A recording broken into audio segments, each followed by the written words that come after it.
ধরা বললেন মুদিবার শর্ত মেনে নিলে তার বিনিময়ে তুমি আমাকে চাউল দেবে। বেশ মুদিবার, বলো কি শর্ত তোমার সঙ্গে আমার করতে হবে?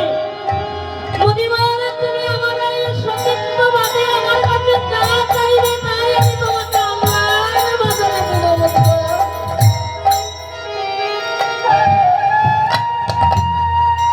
তখন মুদি বললেন, দেখো ধারা, অতিথি সেবা যদি করতে হয় তাহলে আমার দোকানে কি বাধা রেখে চাউল নিতে হবে জানো? একটিবার শ্রবণ করো সতী। তখন মুদি বলে, সতী বাকি দিতে না রে, নাহি হে না রাজা।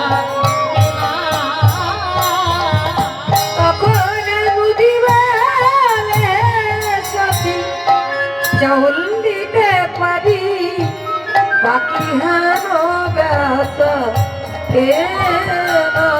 যদি অতিথি সেবিস তনে গেতে দিবি, তবে তো চাউল না।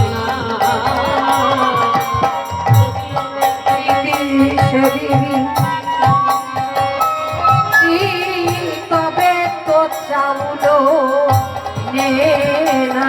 যদি অতিথি সেবিবি তবে কেটে দিবি, তবে তো চাউল দেনা। মুদিবার ডেকে বললেন, মা সতী, আমার নিকট থেকে চাউল নিতে হলে তোমার বাম স্তন কেটে আমার দোকানে বাধা রেখে তার বিনিময়ে চাউল নিয়ে তোমার অতীত সেবা করতে হবে।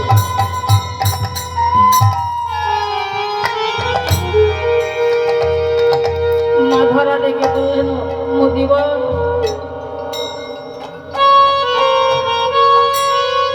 তুমি আমাকে কি শোনালে মুদিবার? আমার বাম স্তন কেটে দিয়ে তোমার দোকানে বাধা রেখে তার বিনিময়ে চাউল নিয়ে অতীত সেবা করতে হবে। কিন্তু মুদিবার, আমার বাম স্তন কেটে দিলে আমার প্রাণ পাখি তো চলে যাবে। বলো কেমন করে আমি আমার অতিথি সেবা দিব? মুদিবার, বেশ, আজ আমি তাই করবো। অতিথি সেবার জন্য যদি আমার প্রাণ পাখি চলে যায় তাতে আমার কোনো দুঃখ নেই, কিন্তু অতিথি সেবায় আমি আমার স্তন কেটে দিয়ে চাউল নিয়ে সেবা করবো। না না, এ আমি কি বলছি? মুদিবার, আমি আমার বাম স্তন কেটে তোমাকে দিতে পারি না, কেননা আমার স্বামীর অনুমতি ভিন্ন।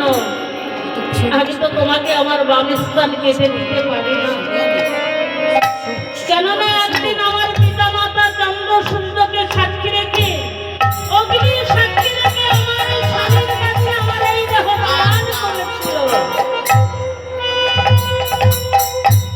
সেই দান করা দেহ আমি তার অনুমতি ভিন্ন তোমাকে দিতে পারি না। মুদিবার, তুমি ক্ষণকাল অপেক্ষা করো, আমি একটিবার আমার স্বামীর থেকে অনুমতি নিয়ে আসি। মা ধরা মুদিবারকে এই কথা বলে যাত্রা করেছে স্বামীর অনুমতি আনতে। কিন্তু কোথায়? রণ ঠাকুর তো ভিক্ষায় গিয়েছে। কিছু পথ অগ্রসর করে দেখতে পায় রণ ঠাকুর ধুলায় ধূসারিত হয়েছে। গিয়ে দেখে বলছে, কি স্বামী, তুমি ধুলায় ধূসারিত, আজ ভিক্ষায় কিছু মেলেনি। রণ ঠাকুর দেখে বলছে, ধরা তুমি এসেছো, দেখো ধরা, আজ আমি ভিক্ষায় যা কিছু পেয়েছিলাম পায়ে হোঁচট খেয়ে ধুলায় পড়ে গিয়ে সব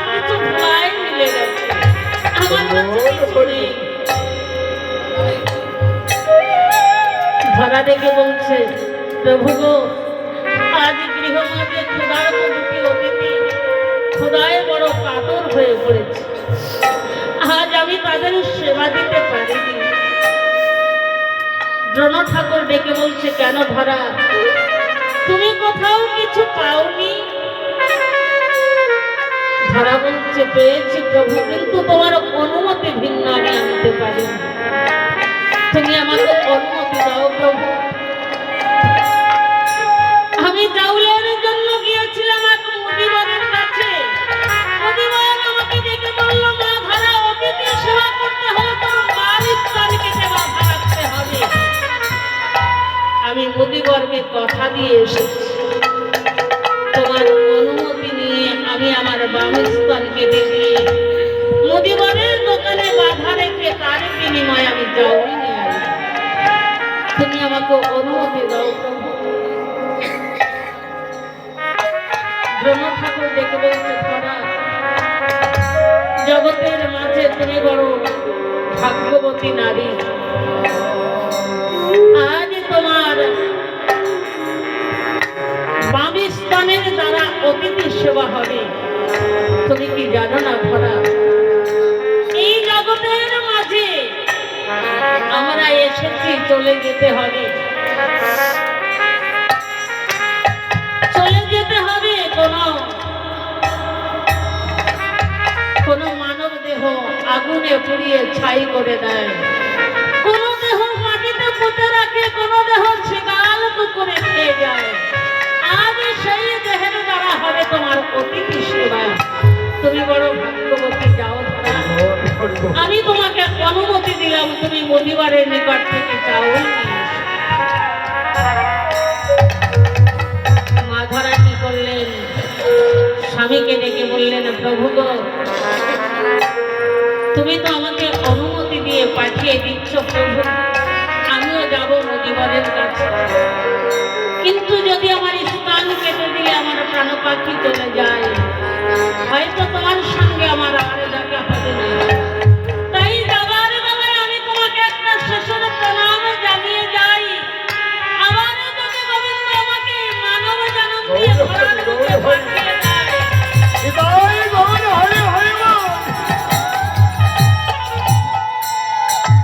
আমি যেন তোমার মতো স্বামীর চরণ সেবা করতে পারি। প্রভু, তুমি আমাকে প্রাণ করে আশীর্বাদ করে দাও। স্বামীর অনুমতি আশীর্বাদ নিয়ে মা ধরা আমার চললেন মুদিবারের দ্বারে। মুদিবারের কাছে গিয়ে ডেকে বললেন, মুদিবার, দাও দাও, তোমার বিষের ছুরিখানা আমাকে দাও, আমি আমার বাম স্তন কেটে দিব। কেমন ভাবে বললেন মা, ওরে ধরা বলে,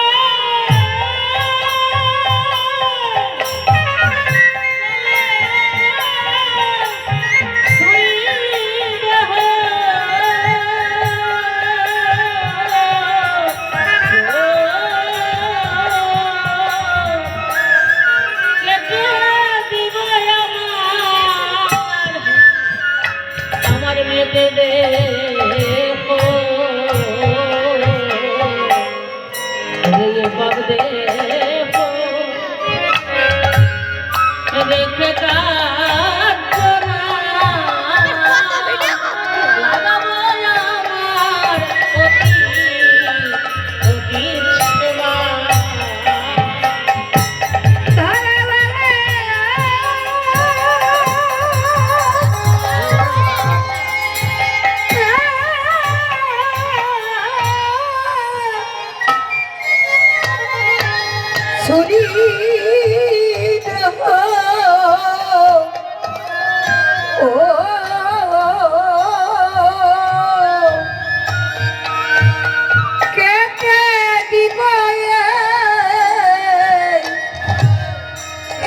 রেখে দেহ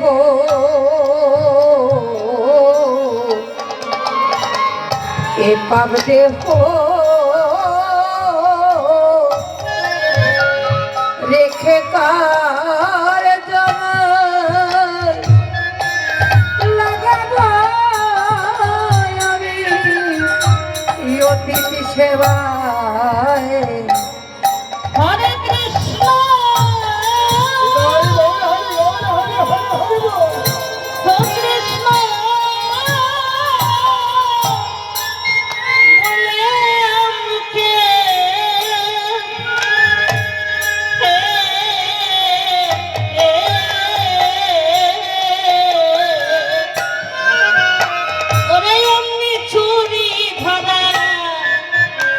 ছিল তার বুকে